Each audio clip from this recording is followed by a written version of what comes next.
ማርሻል አርት በመሰረቱ 5 ሂደቶች አሉት። የባዶ እጅ እንቅስቃሴ አለ፣ የመሳሪያ እንቅስቃሴዎች አሉ፣ የተመስጦ እንቅስቃሴዎች አሉ። እንደገና ደግሞ አሁን ዘመናዊ ሆኖ ደግሞ በአዲስ መልክ የመጣ የሚክስድ ማርሻል አርት እንቅስቃሴ አለ።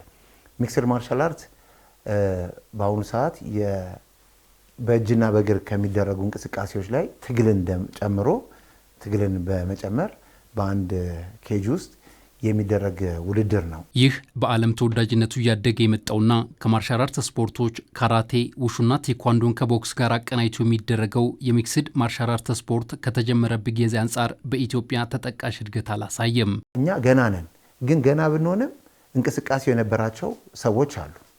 ግን እንቅስቃሴው ያላቸው ሰዎች ኢንቮልቭ እያደረጉ ነው ወይ? አይደለም። አሁን እንቅስቃሴው የሌላቸው ግን ይሄ የሚዲያው ሲስተም የገባቸው ሰዎች ደግሞ አለው ብለው መጡ። እየሰሩት ያሉት ነገር ኤምኤምኤን ይወክላል ወይ? አይወክልም። እየሰሩት ያለበትም ሂደት አይወክልም።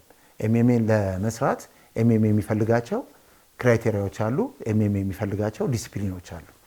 እነሱ አልተሟሉም። ከዓለም አቀፉ የውድድር ደንብና ስርዓት አንጻር ኢትዮጵያ ውስጥ ያለው የሚክስድ ማርሻል አርት ስፖርት እንቅስቃሴ መታረም ያለባቸው ጉድለቶች እንዳሉበትም ከጣቢያችን ጋር ቆይታ የነበራቸው የዘርፉ ባለሙያዎች ገልጸዋል። በዋናነት ህጎች የሚሰሩ ጉዳቶች እንዳይከሰቱ ነው። የአካላዊ ጉዳት እንዳይከሰት፣ እዚህ ቦታ መምታት ክልክል ነው፣ እንዲህ ነው የምታደርገው፣ ደቂቃው የምታደርገው አካላዊ ጉዳት፣ ሰው ደክሞ ምናምን ነገር አካላዊ ጉዳት ምን ያስከትላል? ሞት።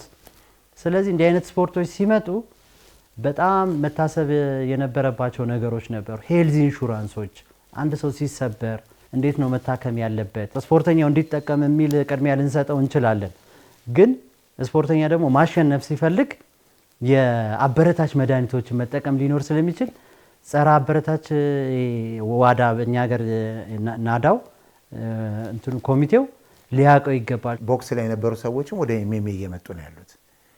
ከቦክስም ደግሞ ላለመሸነፍም ብሎ እንኳን 2 ተጫዋቾችን ትዝ ካለ ናጋኖንና ታይሰን ፊዩሪን ወደ እንትን አምጥቷቸው ነበረ፣ ወደ መድረክ አምጥቷቸው። ናጋኖ የሚባለው ካሜራናዊ ዜግነት ያለው የሄቪዌት ሚክስድ ማርሻል አርት ባለሙያተኛ ነው። ታይሰን ፊዩሪ የሚባለው ደግሞ የቦክስ ባለሙያተኛ ነው። ምክንያቱም ቦክሱ ላይም ያ ቢዝነስ ስለተፈለገ ሁለቱን የማጫወት በየትኛው ህግ ይዳኙ የሚለው ነገር ወጥቶ በቦክስ ህግ የተወዳደሩበት ሁኔታ አለ። ተደጋጋሚ ውድድሮች መጥተዋል። ስለዚህ እነዚህ ምንድነው እየተሰራ ያለው? ማርኬት ነው እየተሰራባቸው ያለው። ማርኬታቸው ግን የነሱ ስሙዝሊ ሰላማዊ በሆነና ኢንተረስቲንግ በሚያደርግ ሲስተም ነው የሄደው። ያንን ሲስተም ግን ገና እኛ ሀገር ውስጥ ስላልዘረጋ ነው ጥንቃቄ ይፈልጋል። እኛ ጋር የሚክስድ ማርሻል አርት ስፖርት እንቅስቃሴ በኢትዮጵያ የአጭር ጊዜ አይደለም የሚሉት በባህልና ስፖርት ሚኒስቴር የውድድር ስፖርቶች ኃላፊ ህግና ስርዓትን በጠበቀ መልኩ የስፖርቶችን መስፋፋት መንግስት እንደሚደግፍ ተናግረዋል። ውድድሮች ሰፍተው ቢካሄዱ የኛም ፍላጎት ነው። እንደ ሀገርም እንደ መንግስትም ፍላጎት አለ። ምክንያቱም ወጣቱ አልባሌ ቦታ ላይ ከሚውል በተለያዩ ስፖርት አይነቶች ቢሳተፍ ጥሩ ነው። ግን ህግና ስርዓት ሊኖረው ይገባል። እንዳልከው አንድ ስፖርት ዝም ብሎ በስፖርትነቱ ብቻ የምንቀበለው አይደለም። ወደ ሀገር ሲመጣ ሌሎች ሀገሮችም እንደሚያደርጉት የተለያዩ ስፖርቶችን ለማስፋፋት የሚጠቀሙበት ዘዴ በጣም የተለያየ ነው።